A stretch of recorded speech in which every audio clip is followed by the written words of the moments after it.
قادر حتى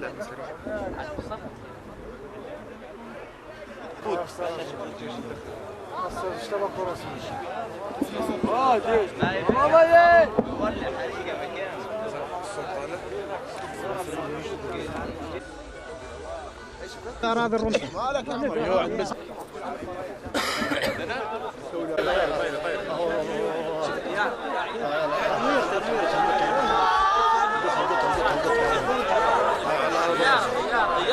لا يدرى هاي تنوير تنوير تنوير تنوير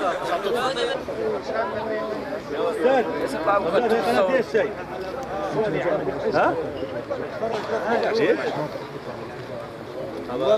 احمد لما سمعت من واقف الى المباراه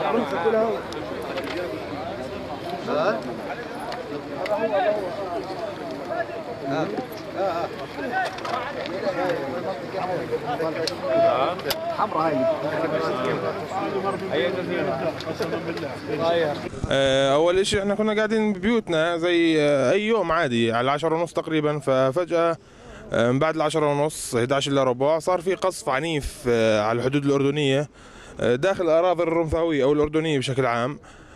فزي ما انت شايف يعني الناس متجمعين وشوي في رهبة وخوف، ومن تقريبا 11 الا ربع لحد الآن هاي الساعة 1 أظن الناس مش نايمة ببيوتها وفي خوف زي ما انت شايف بالبلد وتنظر واستنظار للي بصير.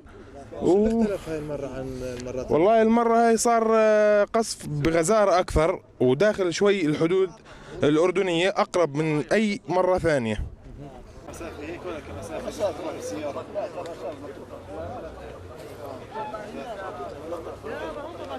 الجبل دوري